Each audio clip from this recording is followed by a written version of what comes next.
السلام عليكم ورحمة الله. إن شاء الله النهاردة عندنا 4 أفكار سهلين وبساط جدًا للمدارس، وكمان حاجات مفيدة إن شاء الله نستفاد مع بعض. يلا بينا كده نسمي الله ونبدأ مع بعض الفيديو.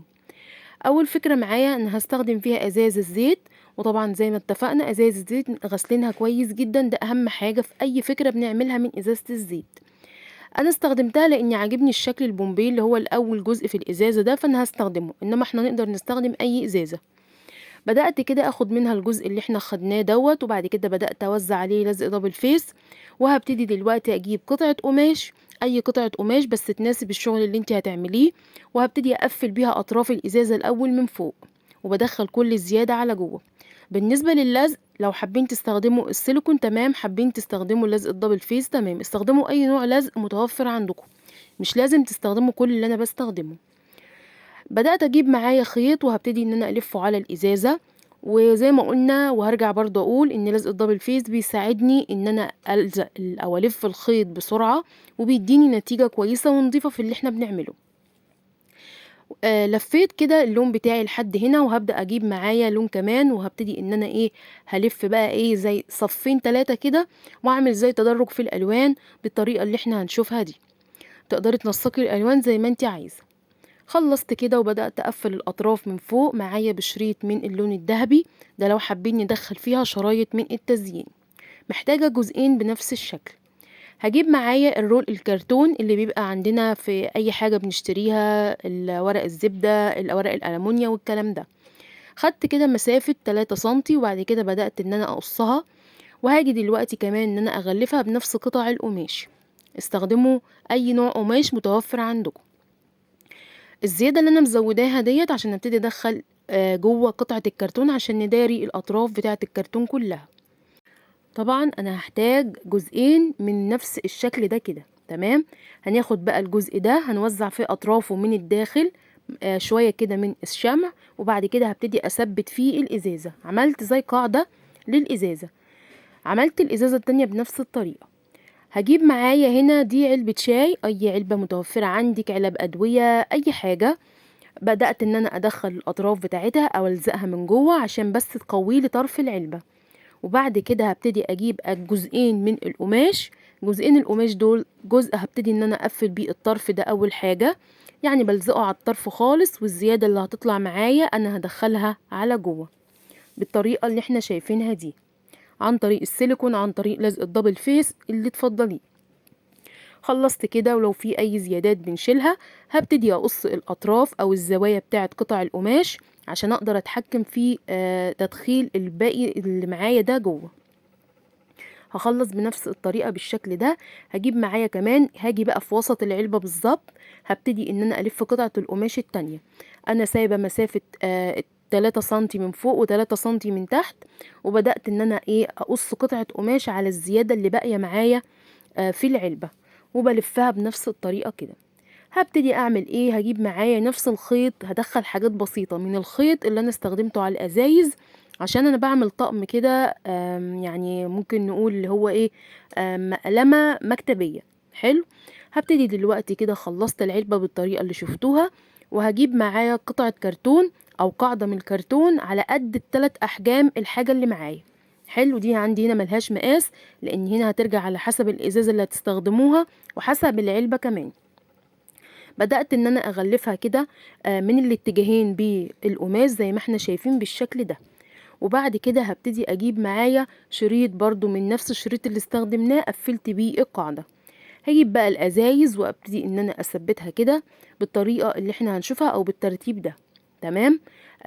الفكرة بسيطة، هتستخدمي كل اللي هتستخدمي فيها شوية خيط مش أكتر ومش كتير، يعني بنحاول بقدر الإمكان إن إحنا لمّا نعمل فكرة ما نكلّفهاش كتير خالص، وفي نفس الوقت إن إحنا نستفاد بيها. أنا لزقت إزازة من هنا وإزازة من هنا وحطيت العلبة في الوسط بالطريقة دي. ممكن نعمل الفكرة دي بالإزازتين وبلاش العلبة، ممكن على حسب استخدامِك للفكرة. جِبت عندي وردات من الفوم، دي أنا عاملاها من قصاقيس الفوم أو بواقي الفوم، زي ما قُلت لكم بخرّامة الفوم اللي هي شكل الورد مثلًا، وبدأت إن أنا أعمل زي باقات صغيّرة وهافنِّش بيها الفكرة بتاعتي. ادّاني ما شاء الله المنظر التحفة البسيط ده، حاجة كده جميلة جدا، وتنفع على فكرة يعني تتحط على مكتب تحفة جدا. يا رب تكون عجبتكم. وطبعا ما شاء الله بتشيل كم كبير جدا من الادوات. وفي الوسط هنا انا حاطه العلبه دي، حابين نحط فيها كماله للادوات تمام، ممكن نحط دفتر الملاحظات زي ما انا حاطه كده، زي ما انتوا تفضلوا بالطريقه اللي احنا شفناها دي. ويا رب تكون الفكره عجبتكم. اتمنى ما تنسوش اختكم باللايك، ولو فيديو النهارده حسيتوا انه يستاهل اتمنى تشيروه. ويلا بينا مع بعض نشوف الفكره اللي بعد كده. الفكرة التانية معايا فكرة تحفة جدا وجميلة ان شاء الله تعجبكم. انا عندي هنا مجموعة من خرز التفسيرة الملون، حابين السادة تمام. جبت عندي هنا ده الخيط بتاعنا العادي، بدأت اقيس على المسطرة 170 سنتي. ال170 سنتي دول عايزاهم يكونوا دبل تمام. هنبتدي نلضمهم في الإبرة، وبعد كده بنربط طرف الخيط، وهنبتدي كده زي ما احنا شفنا بجيب الإبرة ومشيها بالطريقة اللي انتوا شايفينها دي في وسط الخرز كده. دي أسهل طريقة ألضم بيها كمية من الخرز في وقت قصير جدا، لحد ما ألضم 170 سنتي تمام. هنجيب ايه كمان؟ هنجيب معايا قلم، اي نوع قلم انت عايزاه، بس انا عايزه اقول لكم يا ريت تستخدموا قلم يكون بيتفك ويتركب، بحيث ان احنا لو حابين بعد كده نغير الأنبوبة لما تخلص. أكيد مش لما تخلص هنرمي القلم، فطبعا حرام. كل اللي هنعمله هنجيب أنبوبة جديدة ونركبها فيه. فأنا مستخدمة القلم البيك عشان الخطوة دي. حلو. فأنا هنا بعد كده هنجيب ايه؟ جبت القلم زي ما احنا شفنا، وبعد كده جبت معايا الحلقة اللي هي بتاعة الإكسسوار دي. أي حلقة كده من إكسسوار حتى لو قديمة عندك. ابتدي حطي نقطة صغيرة من الشمع على طرف القلم من فوق، وثبتي الحلقة دي وقفيها كده لحد ما تنشف. جبت معايا دي قطعة كده من لزق الدبل فيس، لفتها على القلم بتاعي كله. عايزة تستخدمي السيليكون في الخطوة دي تمام، اهم حاجة بس ما تكتريش عشان ما يطلعش بره الخرز وشكله يبقى مش حلو. جبت معايا دلوقتي طرف الخيط، وسايبة مسافة كده 1 سنتي، عايزة اثبته الاول بطول القلم عن طريق نقطة شمع الاول. لازم تثبتي طرف الخرز الاول من فوق بالشمع، وفي النهاية يعني في البداية والنهاية لازم نحط شمع. انا دلوقتي لفيت اهو البدايه، وبدات ان انا امشي.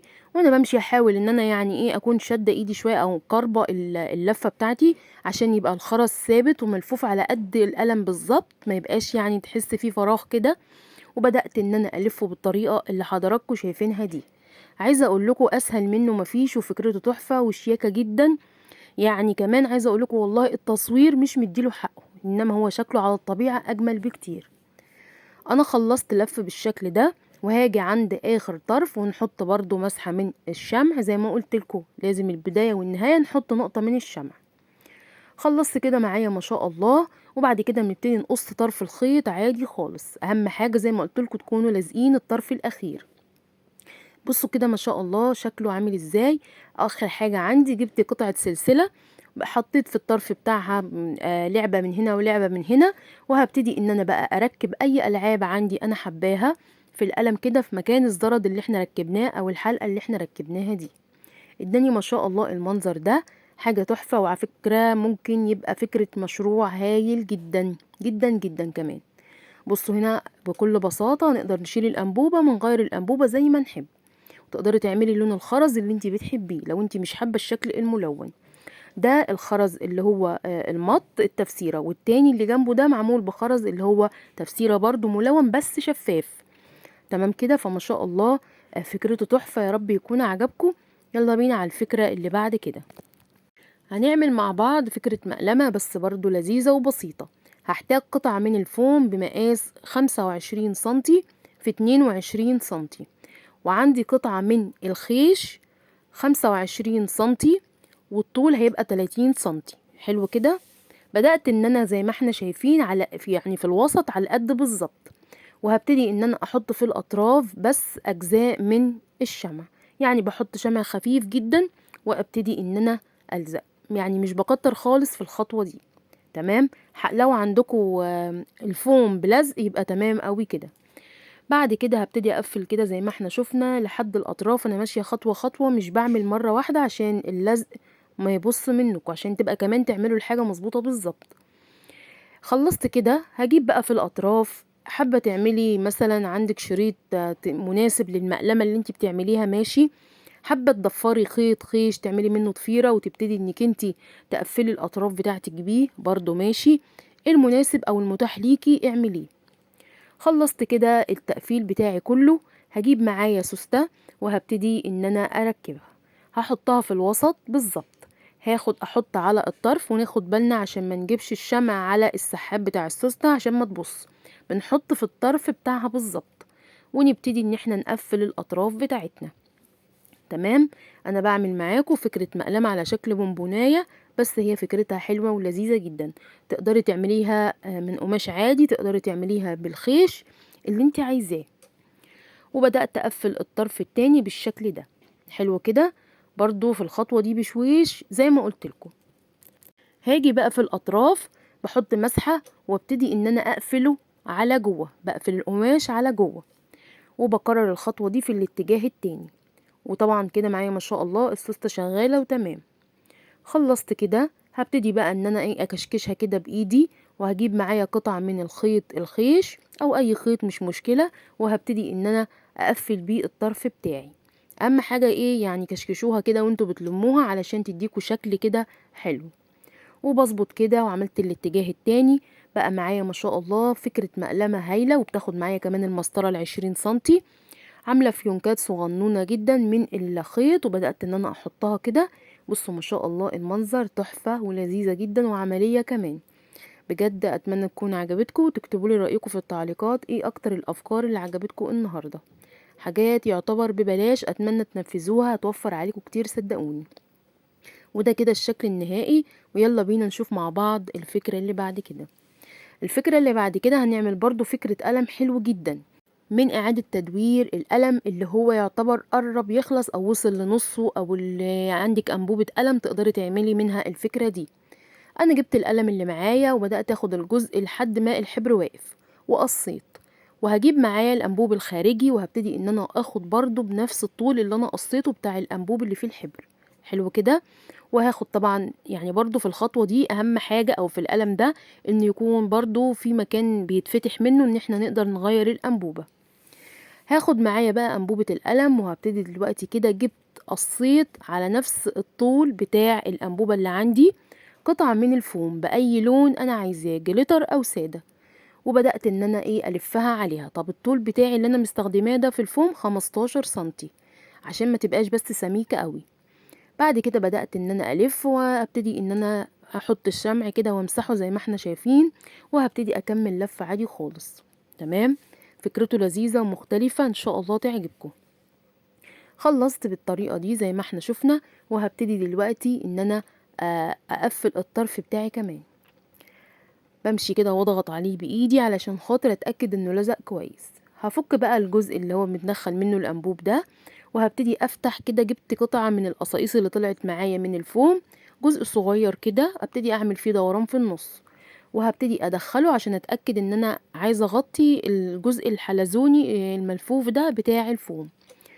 هحط كده شوية سيليكون، وابتدي إن أنا أدخله في مكانه، وهقفل كده، وهقص الزيادة اللي طلعت معايا من الفوم. تمام. بسيط وسهل، وزي ما قلت لكم اعاده تدوير للقلم اللي قرب يخلص او اللي هو وصل لنصه، او لو عندك انبوبه بتاعه قلم تقدري تعملي بيها الفكره دي. جبت معايا جزء كده او ورق سلوفان، اللي هو بتاع اي غلاف، بغلاف باكو الشاي، بتاع اي حاجه انتوا بتشتروها برضو من حاجه البيت. خط كده، او ممكن لو عندكم ستيكر برضو تمام.